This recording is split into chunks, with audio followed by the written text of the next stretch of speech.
Aleluya. Bueno, leemos en el nombre de nuestro Señor Jesucristo, libro de Éxodo, capítulo 2, versículo 11. Aleluya. Lea conmigo, por favor, esta palabra de Éxodo, capítulo 2, versículo 11. Dice en el nombre de Jesús: En aquellos días sucedió que crecido ya Moisés salió a sus hermanos y los vio las tareas y observó a un egipcio que golpeaba a uno de los hebreos, sus hermanos. Entonces miró a todas partes y viendo que no parecía nadie, mató al egipcio y lo escondió en la arena. Al día siguiente salió uno de los hebreos que reían. Entonces dijo el que maltrataba al otro: ¿por qué golpeas a tu prójimo? Y él respondió: ¿quién te ha puesto a ti por príncipe y juez sobre nosotros? ¿Piensas matarme como mataste al egipcio?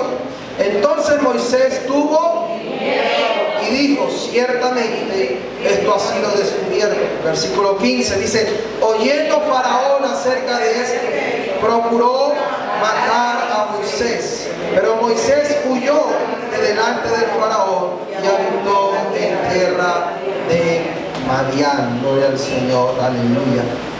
Moisés huyó ¿de dónde? De Egipto. Gloria al Señor. Puede sentarse, ya hemos orado, ya hemos cantado. Aleluya. Se puede colocar el ventilador en lo más suave, por favor. Aleluya. Quiero hacer una pregunta antes de darle el tema. ¿Alguien me puede decir por qué Dios usó a Moisés para liberar a Israel de Egipto? ¿Por qué Dios usó a Moisés para liberar a Israel de Egipto? ¿Alguien puede responder? Eso sí, en cortas palabras. Nadie sabe, nadie puede decir algo. Dígame algo, no importa que se equivoque. De pronto dice lo que es.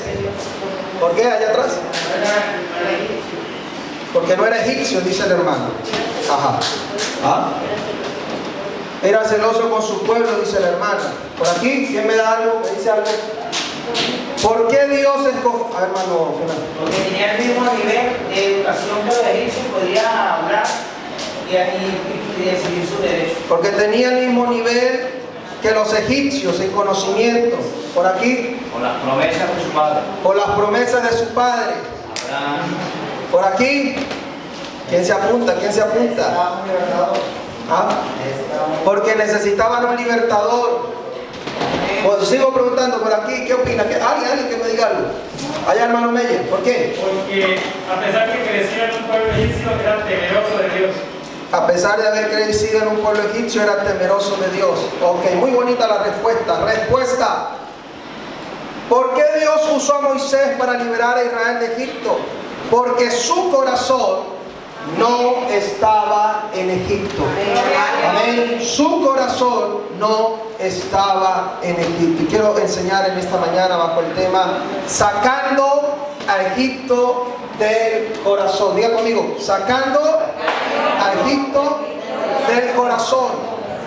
Moisés fue un hombre que nació en un tiempo difícil, en medio de un pueblo pagano que los dominaba y se habían vuelto esclavos de una nación poderosa.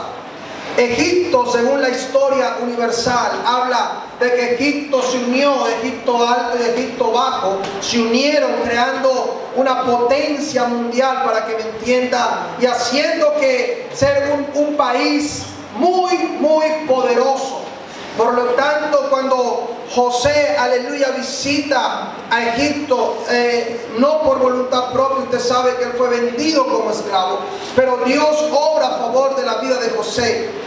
La Biblia dice en Hechos capítulo 7, versículo 19, dice la palabra: este rey, hablando del faraón, dice: este rey, usando de astucia con nuestro pueblo, maltrató a nuestros padres, a fin de que expusiesen a la muerte a sus niños, para que no se propagase. Mire, en el tiempo en que nace Moisés, un tiempo difícil, Un tiempo donde no lo estaban esperando con bombos y platillos. No había una habitación preparada para Moisés diciendo bienvenido, o con globos, o una cuna nueva. Había nerviosismo, había temor. Yo creo que cada minuto que pasaba en la vida de la madre de Moisés, ella estaba nerviosa. Sus primeros meses tratando de ocultar esa barriga para que no se dieran cuenta, no porque tuviera vergüenza de que estaba embarazada porque tenía a su esposo, sino porque había una sentencia de que todo niño varón que nacía, venían los soldados egipcios, miraban la casa, y si era un niño varón lo mataban, y el israelita tenía que entregar ese niño. Y por eso yo me imagino a esta mujer preocupada. Amén, cada día que pasaba lloraba tal vez diciendo: Señor, ¿qué voy a hacer con este bebé que viene en mi vientre? No había ecos en ese tiempo, no había, aleluya, aparatos tecnológicos que podían decir que era un niño o era una niña. Todo se regía por la voluntad del Señor, y ella estaba esperando en esa voluntad. Y cuando ella recibe dolores de parto, cuando nace Moisés, entonces dice la Biblia que fue agradable a Dios. Amén.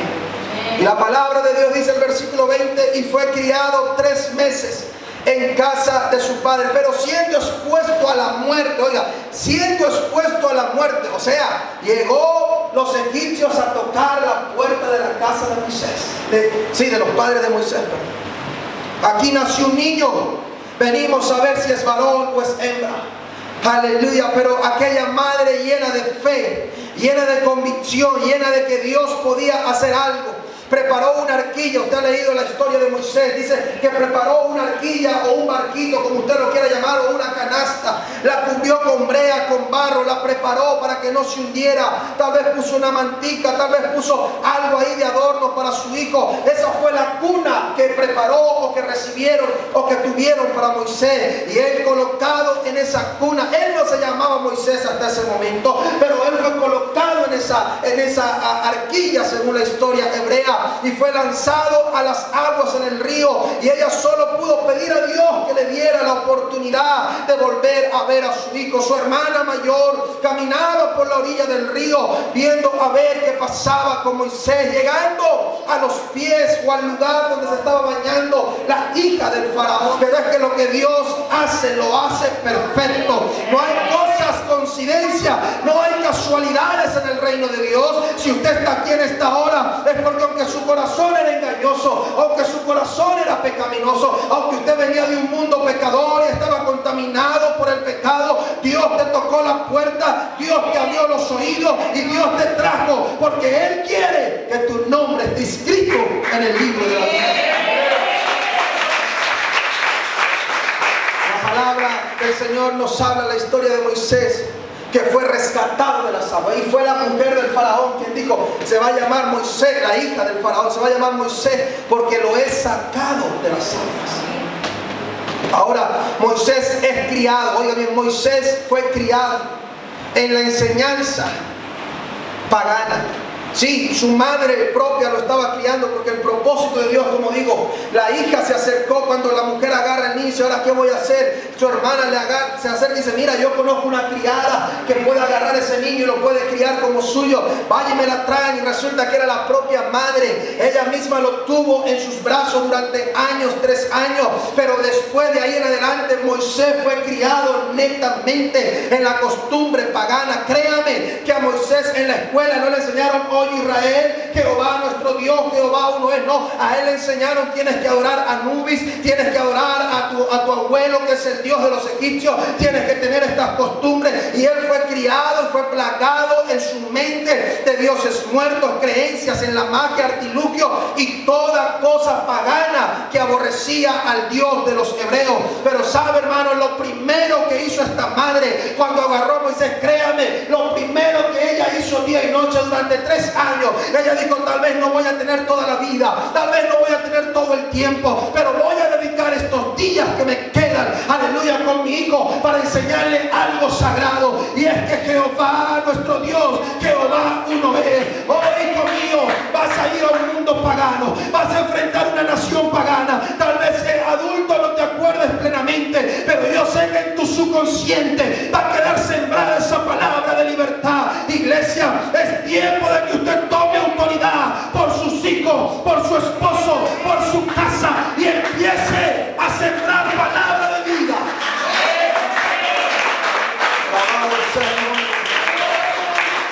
Moisés fue lo que fue gracias a una madre sabia. Gracias por la que dijo. Amén. Gloria a Dios. Porque ella luchó por estar presente en la vida de su hijo. Hoy en día es lamentable ver cómo el diablo ha levantado, aleluya, tantos espíritus para distraer a los padres, a las madres. La Biblia dice en Proverbios capítulo 14 versículo 1, la mujer sabia, diga conmigo, la mujer sabia edifica su casa. En estos días publiqué una foto en mi estado, no lo hago mucho, pero vi la imagen y la publiqué de dos madres sentadas en una banca. Un niño de la mamá con un libro y el otro niño con un móvil. Y la mamá del niño del móvil le pregunta y le dice, señora, ¿y cómo hace usted para que su hijo lea? Y en las manos de la otra madre había un libro. O sea, yo me imaginé la Biblia y dije, wow, así deben de ser los cristianos. Soltar un poco la tecnología y agarrar ese libro sagrado. Venga acá, papito, vamos a sentarnos. Vamos a leer. En estos días mi hijo llegó porque se portó muy bien en el colegio y le dieron un dibujo, pero sembrando el mensaje, aleluya, del libertinaje, del pecado, sembrando el mensaje de la maldad. Yo le dije, de todo el camino de la casa, aunque vivimos cerquita, pero esas 2 cuadras, él me dice contento, papá, mira lo que me colocaron en la mochila, porque fui uno de los mejores niños que me comporté. Yo apenas vi el muñeco, una nube con un muñequito con una gorra simbolizando la bandera de los LGTB, y yo le dije, wow, hijo, te felicito por portarte bien. Y qué bonita la nube, qué bonito el arco iris. Sepa una cosa, hijo mío, el arco iris fue creado por Dios. El arco iris significa el amor de Dios. El arco iris, aleluya, lo hizo el Señor, no los hombres. Y cuando llegué a la casa le seguí dando palabras, porque déjeme decirle algo, sus hijos están en Egipto, pero sus hijos no son de Egipto. Yo no sé, pero alguien tiene que pararse firme y declarar que nuestros hijos le pertenecen al Señor. Alabado sea Cristo. Necesitamos estas mujeres que sean más espirituales. Ay, ay, ay. Más luchadoras. Conviértase en una guerrera de libertad por sus hijos. Conviértase, hermano varón, en un hombre de Dios que se pare en la brecha, y cuando su hijo se está apartando, cuando su hijo está haciendo cosas indebidas, usted no lo deja pasar por alto, no, usted lo llama y le dice, ven acá, hijo, hay que hablar, quiero decirte que tienes que vivir para Dios. Explíquele la verdad del evangelio. No espere a que su hijo sea grande, porque cuando usted espera que su hijo sea grande, sus hijos se van a apartar. Yo no voy a dejar que mis hijos lo adoctrine el mundo. Yo no voy a dejar que mis hijos les lave el cerebro el mundo. Prefiero que digan que Jesucristo les lavó el cerebro. Prefiero que digan que la religión les lavó el cerebro, porque el Señor llamó libertad y no esclavitud. Es tiempo de cuidarnos, porque, aleluya, estamos a veces colocando a nuestros hijos en bandeja de plata al enemigo, y el enemigo los está engañando. Usted a veces dice, es ahora, es pequeño, no pasa nada. A veces recuerdo en Venezuela una hermana, tenía yo como 16 años, me invitaron a predicar en una iglesia. Yo era un adolescente, pero dejaba siempre, trataba que siempre Dios me usara. Y a veces venía gente, hermano, pareja, yo con 16 años, 15 años, y venían parejas casados a pedirme consejos de matrimonio. Y yo miraba para ellos y decía, ¿yo qué le voy a decir? Pero yo decía, Señor, pon palabras, Señor. Y después que hablaba la gente lloraba y me decía, wow, hermano, gracias por su palabra, gracias por su consejo. Pero no somos nosotros, es que tenemos que dejarnos usar por el poder del Espíritu Santo. Hermano, y recuerdo que esta madre llegó con su hija, la traía hasta del brazo así medio jaloneándola, y me dice, mira, hermano, ayúdenme a orar, usted que es joven, aconséjeme a esta muchachita, mire la ropa que está usando, mire lo que está, ahora escucha música mundana, ahora está vistiendo deshonestamente, en la casa se la quiere pasar semidesnuda, dígale algo, por favor. Yo la miré a la joven, ella puso cara de vergüenza, de tristeza. Miré a la mamá y le dije, disculpa, hermana, ¿y quién le compra la ropa? Amén. ¿Y quién le compra la ropa a esa niña? Ella misma trabaja y ella va y compra la ropa. Ella misma agarra el dinero y va y compra los chores, compra los pantalones, compra todo lo que usted dice. Escucha la música mundana. ¿Por qué? ¿En qué la está escuchando? No, que yo le compré un Discman, en aquel tiempo era el Discman. Yo le compré el Discman, yo le compro los CD, yo le compro las folias y yo no tengo que hablar con su hija. Yo tengo que hablar con usted, porque usted es la responsable de lo que su hijo está haciendo. La Biblia dice, instruye al niño en el camino de Dios. No dice, déjelo que él solo se va a instruir, déjelo que él solo va a crecer. No, es su responsabilidad que su hijo crezca con el corazón en las cosas de Dios. Aleluya. Si usted lo cree, den un aplauso al Señor.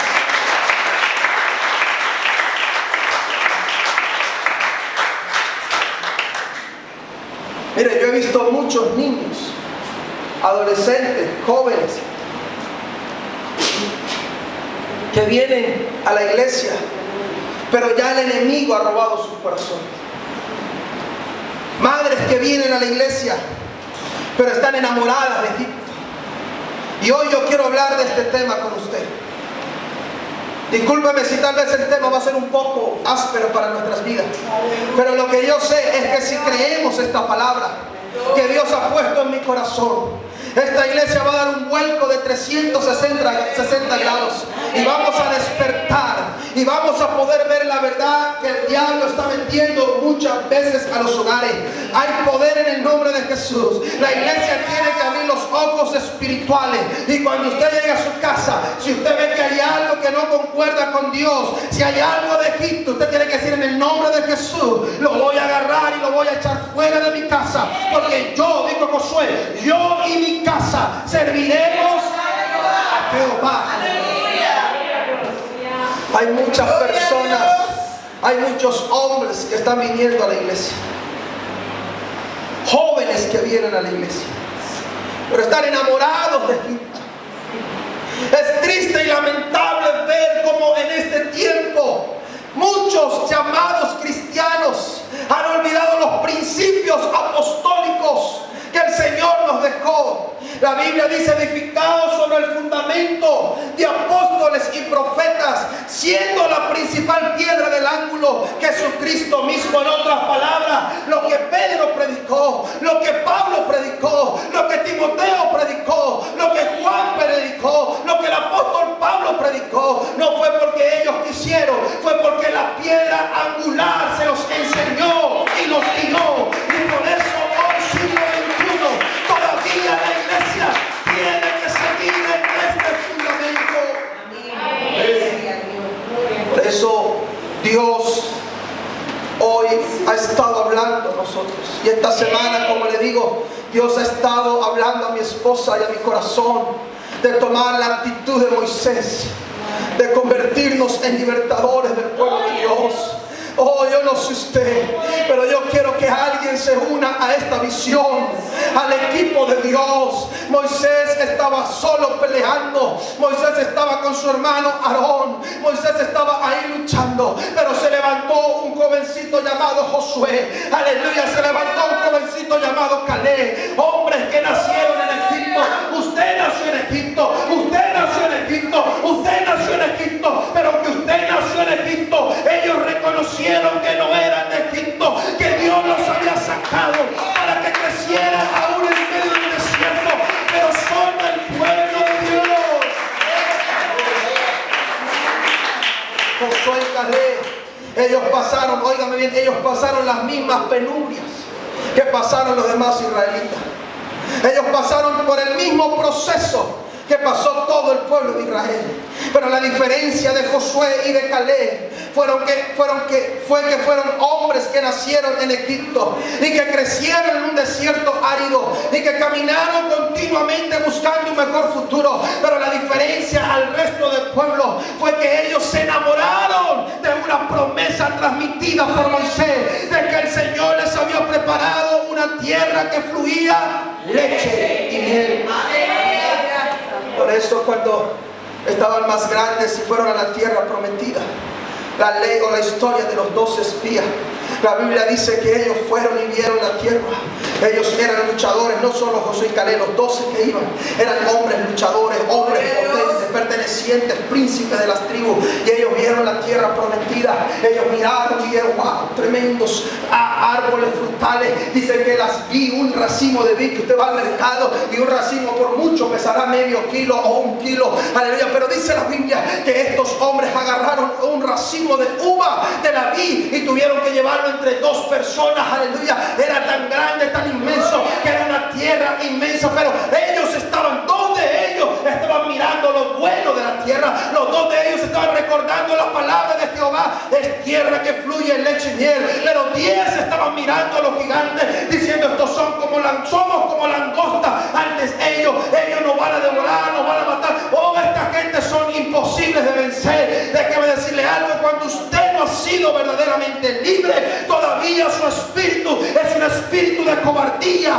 y de temor hacia el enemigo. Pero cuando usted tiene el espíritu de Dios, entonces usted dice, no importa cuán grande sea el gigante, el Dios a quien yo sirvo, Él peleará por mí.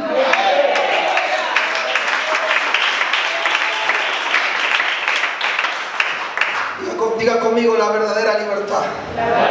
Ese es el primer punto en esta mañana. Juan capítulo 8, versículo 36.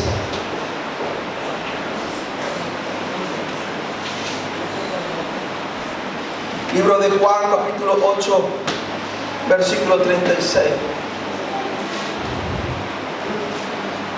¿Alguien lo puede leer, por favor?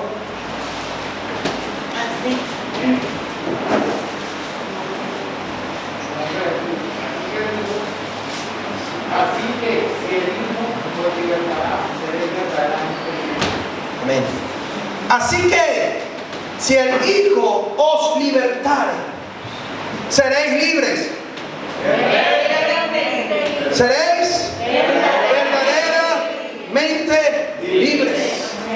Oiga bien, Moisés fue el medio que Dios usó para sacar a Israel del yugo de Egipto y conducirlos a la tierra prometida. Desde el comienzo de su partida, ellos fueron testigos del gran poder de Dios y de que realmente los estaba librando y que su mano poderosa estaba con ellos. Pero el pueblo de Israel tenía un grave problema, y era que su corazón se había quedado en Egipto. Ellos estaban encaminándose a una tierra que fluye leche y miel, pero por causa de ese corazón enamorado de Egipto, empezaron a quejarse, empezaron a murmurar, empezaron a criticar, empezaron a decir, ¿cómo es posible que nos sacaste de Egipto, nos sacaste de la tierra donde estábamos y nos has traído a morir en el desierto? Números capítulo 16, versículo 13 dice, es poco. Mira el reclamo que le estaban haciendo a Moisés. Es poco que nos hayas hecho venir de una tierra que destila leche y miel para hacernos morir en el desierto, sino que también te enseñorees de nosotros imperiosamente. Y por eso hoy quiero hablar de Egipto en el corazón del hombre. Porque el gran problema de los israelitas es que habían salido de Egipto, pero Egipto no había salido de sus corazones. Éxodo capítulo 32, 8 dice, pronto se han apartado del camino que yo les mandé, se han hecho un becerro de fundición y lo han adorado y le han ofrecido sacrificios y han dicho, Israel, estos son tus dioses. Miren lo que dijeron, Israel, estos son tus dioses que te sacaron de la tierra de Egipto. La pregunta que yo hago en esta mañana es, ¿de dónde sacaron el oro para hacerle o para hacer el becerro de oro? En el versículo 2 retrocedemos el capítulo 32, el versículo 2 dice, y Aarón les dijo, apartad los zarcillos de oro que están en las orejas de vuestras mujeres, de vuestros hijos y de vuestras hijas, y traédmelo. Entonces todo el pueblo apartó los zarcillos de oro que tenían en sus orejas y los trajeron a Aarón, y él los tomó de las manos de ellos y les dio forma con buril e hizo de ellos un becerro de fundición. Entonces dijeron, Israel, estos son tus dioses que te sacaron de la tierra de Egipto. Y viendo esto, Aarón edificó un altar delante del becerro. Qué triste realidad, iglesia, que Israel logró dejar una esclavitud que los golpeaba hasta la muerte. A muchos de ellos quedaron en Egipto sepultados por los golpes, por el maltrato que vivían, porque los hacían trabajar de sol a sol. Pero aún así ellos estaban enamorados de Egipto. Pero ¿sabe de qué se enamoraron? De sus costumbres. Se enamoraron de sus dioses. Se enamoraron de sus adornos. Se enamoraron de los vestidos que los egipcios usaban. Se enamoraron de las joyas y las prendas que ellos usaban. Ellos fueron libres del cuerpo, pero sus corazones todavía estaban cautivos. Por eso el Señor habla de una verdadera libertad. Muchos dicen ser libres, pero pocos son verdaderamente libres. Muchos dicen creer en Dios, pero creen en Dios a su manera y bajo sus conocimientos y bajo sus pretextos. Pero Dios dice: oh, hijo mío, entrégame hoy todo tu corazón y voy a hacer un ser nuevo en ti. Iglesia, hay que despertar y ver si verdaderamente usted es libre. Y si todavía no era verdaderamente libre, hoy el Señor está derramando libertad absoluta sobre nuestros corazones. Alabado sea Cristo. El Señor habla de que ellos estaban todavía cautivos. Hoy en día este mismo espíritu está operando en muchos. Todavía sus corazones están cautivos por el mundo. Todavía en sus casas, en sus armarios, en sus móviles, en sus coches, todavía albergan a Egipto. Pero hoy queremos dar un precedente, iglesia, de que siempre habrá un remanente. Oiga bien, siempre habrá un remanente. Tal vez no sean todos. Tal vez algunos de aquí salgan diciendo: el pastor está un poco cansón estos días. Tal vez esos mensajes ya son mensajes anticuados para este tiempo. No importa lo que usted crea de mí. Usted puede mirarme mal si quiere, pero nunca dejaremos de hablar la verdad del Evangelio, que cambia, que transforma y lo más importante, que conduce al reino de los cielos. Hoy en día muchos nos vemos de lejos como una manzana bonita. Usted va al mercado y usted mira y usted dice: y hoy en día inyectan químicos a la fruta. ¿Sabe usted eso? Y usted ve las manzanas rojas como las sal y dice: wow, tremenda manzana. Esas son las que menos hay que comprar. Porque dice que las que son más rojas, más brillantes, usted va y usted ve la manzana y dice: wow, la manzana se ve bonita, se ve apetitosa, esa me sirve para el bocadillo. Cuando me como una fruta. Y muchos cristianos andan así, solo viendo lo externo, solo viendo las apariencias. Pero la palabra de Dios dice que aunque usted no reconoce el corazón de la gente, dice que Él es el que escudriña los corazones. Él es el que conoce su corazón. Él es el que conoce sus pensamientos. Él es el que conoce su vida. Él es el que conoce lo que usted hace. Él es el que conoce lo que usted vive. Amén. Segundo punto, hay que dejar los recuerdos. Una de las cosas que más les cuesta a muchos es dejar esas costumbres y recuerdos que están sembrados en los corazones. Es por eso que es tan difícil cuando alguien ha sido maltratado o ha tenido un episodio traumático en su vida, logra superarlo fácilmente. El ser humano ha sido traumado por el pecado. Son heridas profundas que están mezcladas al recuerdo, que continuamente salen a flote para recordar y aún añorar el dolor sufrido en el pasado.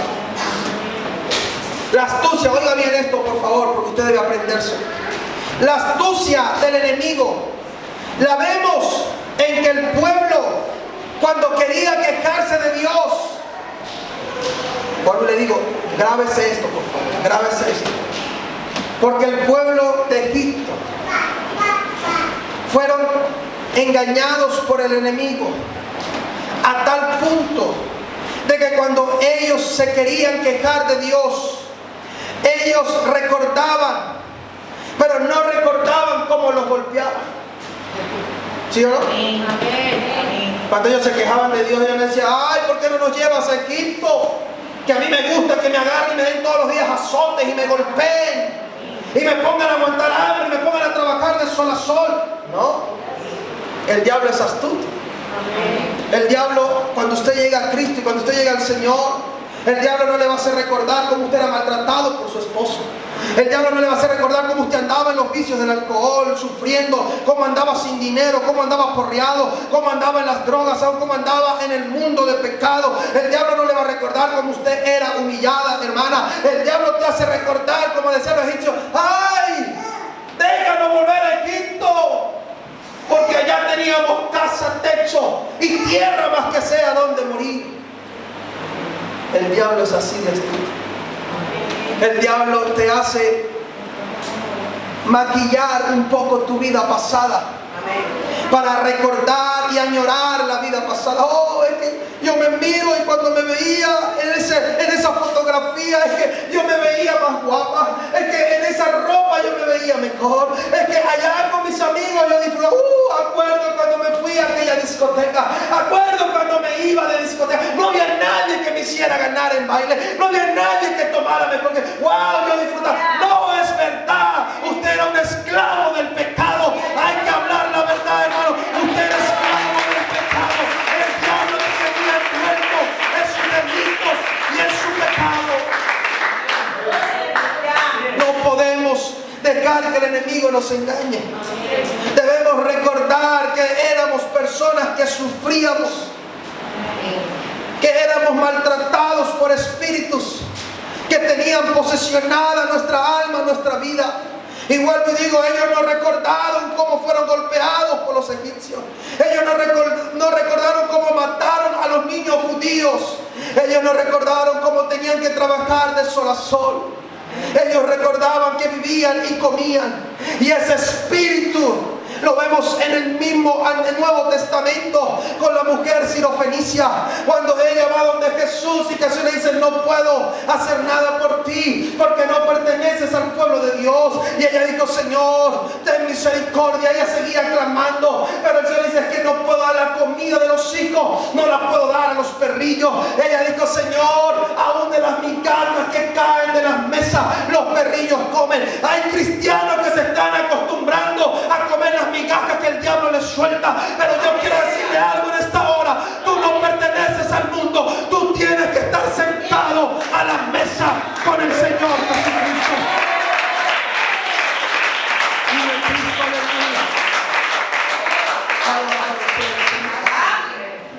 Por eso Éxodo capítulo 35 versículo 20 dice la palabra de Dios: y salió toda la congregación de los hijos de Israel de delante de Moisés, y vino todo varón a quien su corazón estimuló, y todo aquel a quien su espíritu dio voluntad con ofrenda a Jehová, para la obra del tabernáculo de reunión y para toda su obra y para las sagradas vestiduras. Versículo 22 dice: vinieron así hombres como mujeres, todos los voluntarios del corazón, y trajeron cadenas. Mire lo que trajeron. Trajeron cadenas, trajeron zarcillos, trajeron anillos y trajeron brazaletes y toda clase de joyas de oro, y todos presentaban ofrenda de oro a Jehová. Muchos cristianos les pasa igual. Viven recordando sus vidas pasadas y añorando lo que fueron en el pasado. Pero recuerda que el Señor dijo: si añoras algo de otro.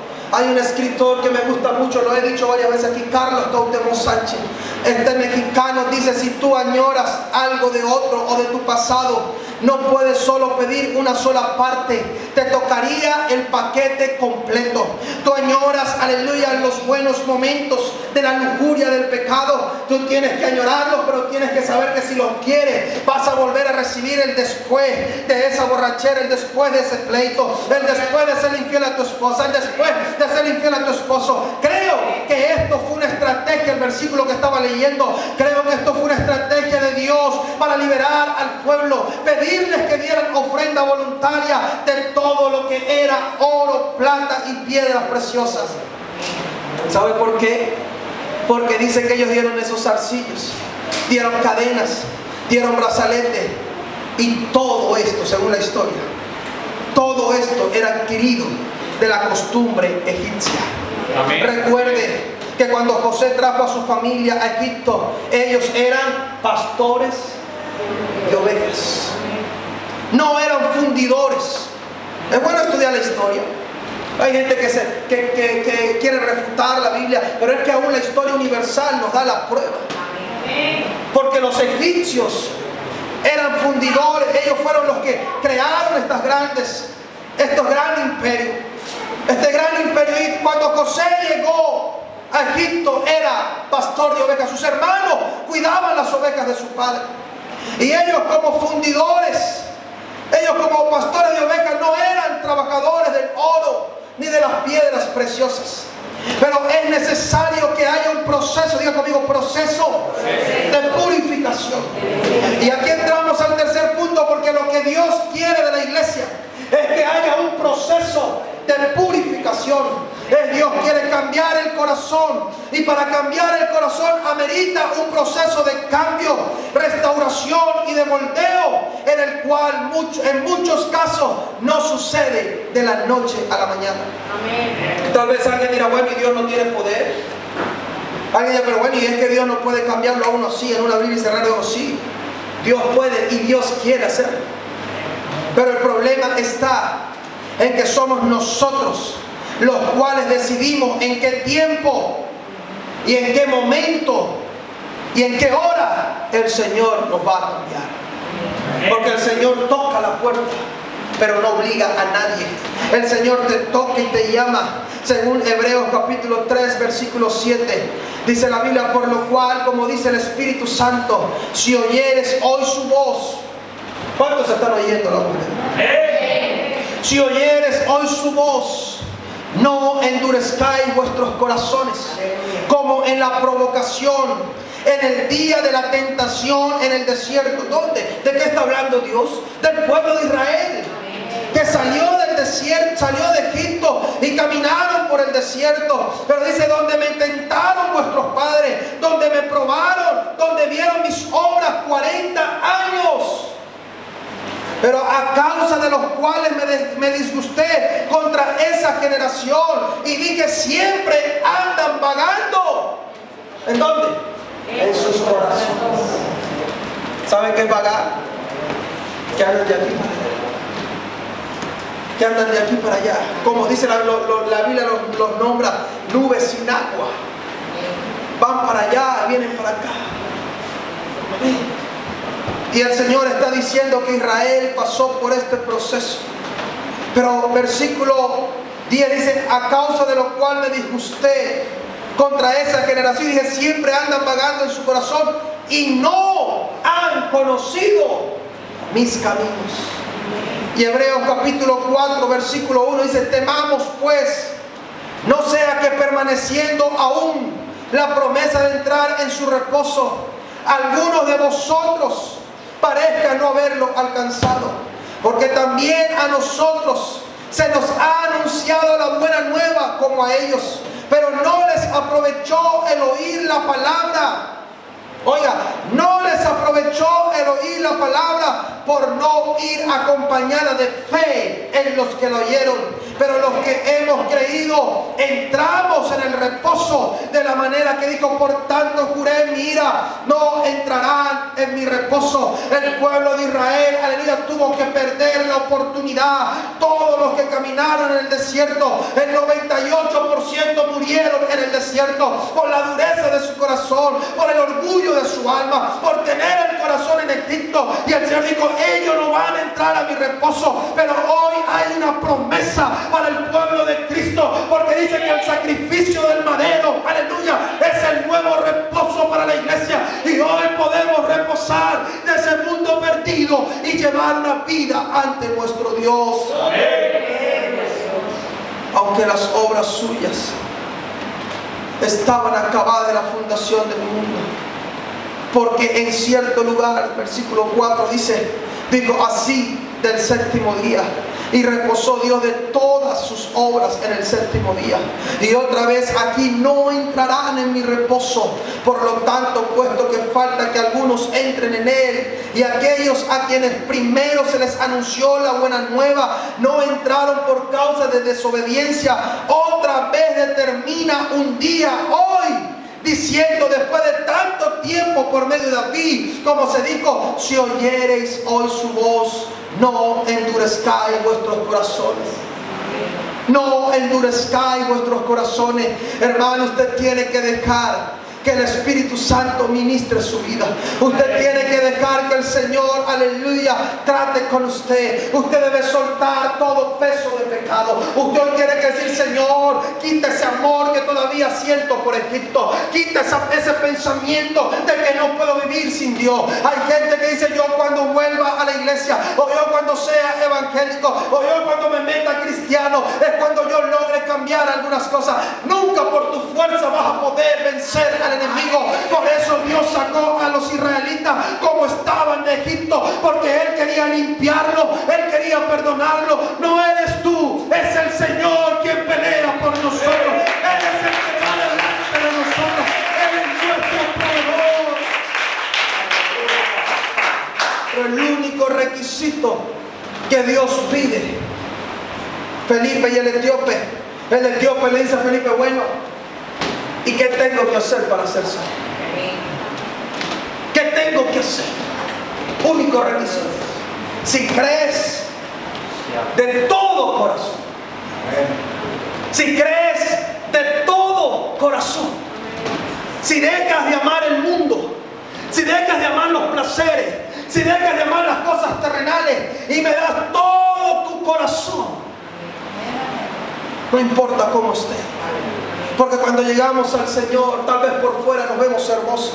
Tal vez venimos, aleluya, con un conocimiento y creemos que estamos limpios, que estamos bien. Pero el Señor llega, nos agarra y dice: voy a agarrar, ok, me das tu corazón. Yo voy a hacer con él lo que quiera, dice el Señor.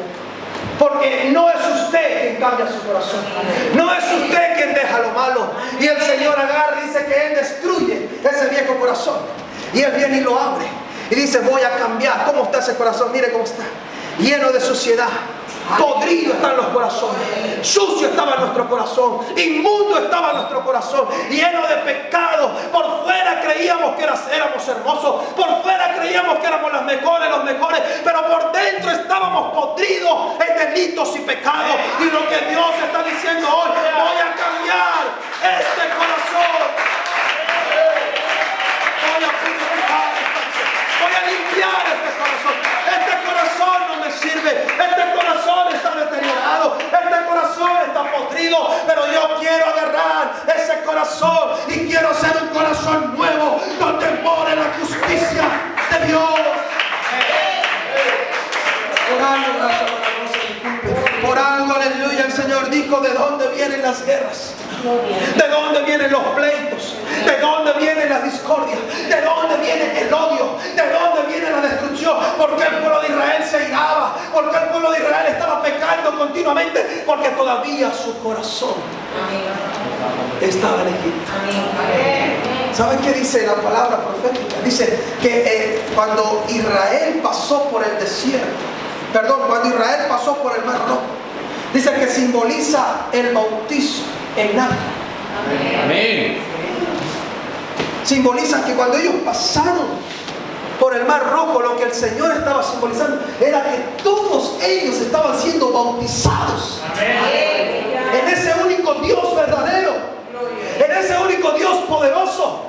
Y cada vez, aleluya, que uno pasaba el Jordán, aleluya, y cuando ellos iban, al Mar Rojo, y cuando ellos iban al otro lado, lo que en el cielo se estaba escuchando era: otro más bautizado, otro más que muere para Egipto, otro más que deja la vida pasada.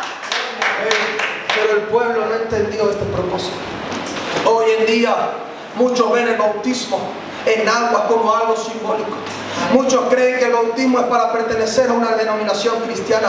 Muchos dicen, no importa si tú no te has bautizado, no importa cómo te bautizas, lo importante es que tú vengas a la iglesia, lo importante es que des ofrenda, lo importante es que des votos. No, eso es mentira del enemigo, que el Señor lo reprenda. El bautismo, según la palabra de Dios, dice que Jesús le dijo a Nicodemo, el que no naciere de agua y del Espíritu no puede entrar en el reino de los cielos. Porque cuando usted es bautizado en agua, usted está muriendo al mundo, su corazón es sepultado en Egipto y empiezas una vida nueva con el Señor.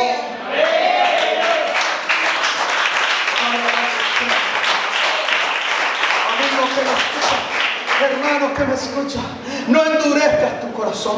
Estamos viendo tiempos difíciles, tiempos en los cuales hemos olvidado, aleluya, y la gente ha olvidado lo que Dios quiere hacer. Oh, estamos en tiempos como Sodoma y Gomorra, estamos en tiempos, aleluya, como Noé, y mucha gente aún se mofa y dice, pero es que siempre ha habido pecado, es que siempre ha habido maldad, y este cuento de que Dios va a venir siempre ha estado. Sí, es verdad, pero aleluya, no podemos obviar las últimas profecías apocalípticas. No podemos obviar que hay profecías que antes no se habían cumplido, que antes no se había escuchado. Nunca se habían escuchado cosas como hoy se están escuchando y están plasmadas en la palabra profética de Dios. Pero necesitamos cambiar nuestro corazón, necesitamos desgarrar nuestra alma y decir, Señor, haz conmigo lo que quieras. Yo no estoy juzgando a nadie, porque todos somos pecadores, pero sí te estoy motivando a que hoy tú entregues tu corazón. Si estoy motivando a alguien a que usted le diga hoy al Señor, Señor, mira mi corazón, mira mi vida, Señor, yo necesito una transformación. Tal vez todavía hay cosas dentro de mi corazón que tengo ocultas, tal vez hay algunas cositas que nadie conoce y no las he querido dejar. Tal vez en el cofre más profundo de mi corazón hay cosas, hay recuerdos que todavía no me dejan adorarte, que todavía no me dejan ser un cristiano verdadero. Pero hoy el Señor te está diciendo, dame, hijo mío, tu corazón, yo lo voy a cambiar. No sigas enamorado de Egipto, no sigas enamorado del mundo. Enamórate de Dios, enamórate de su presencia, enamórate de su espíritu, enamórate de su poder. Cuando Josué, ya estoy terminando, cuando Josué vio la tierra prometida, su corazón saltó de alegría, su corazón saltó de gozo. ¿Sabe por qué? Porque él estaba enamorado de la promesa, porque su corazón no estaba en Egipto.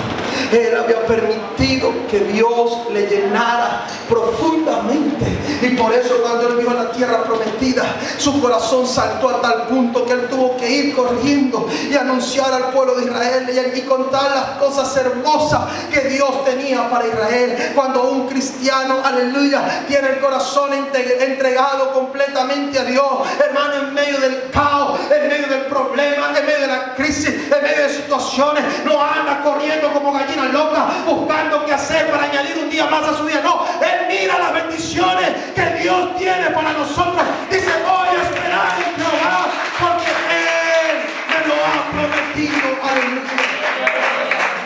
Así que yo quiero orar por ustedes. Yo quiero orar por esta iglesia.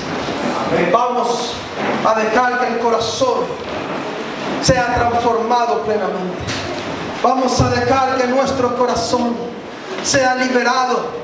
Hoy puede decir, Señor, yo voy a luchar por mis hijos, yo voy a luchar por mi esposa, yo voy a luchar por mi esposo. Hermana, si tu esposo no está en la iglesia, dile, Señor, no voy a darle mi corazón a mi marido, no voy a darle mi corazón al mundo, no voy a querer agradar solo al hombre, voy a agradarte a ti para que mi marido vea que tú eres real. Voy a agradarte a ti, Señor, por encima de todo.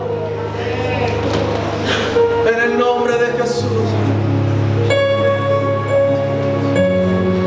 Adora al Señor en esta mañana. Su Espíritu está aquí con nosotros. Su Espíritu está tomando tu corazón. Dile, Señor, hoy te abro la puerta de mi corazón. Dile, Señor, hoy te abro, bautízame, Señor. Si usted ya fue bautizado como manda el Salvador, diga, Señor, que ese bautismo haga efecto. Si todavía no he sido bautizado, tengo que ser bautizado, porque necesito morir morir a Egipto, que mi corazón no sienta nada por Egipto. Yo quiero amarte solo a ti. Yo quiero amarte solo a ti. En el nombre de Jesús. Alabado sea el Señor. Alabado sea el Señor. Gracias, Señor.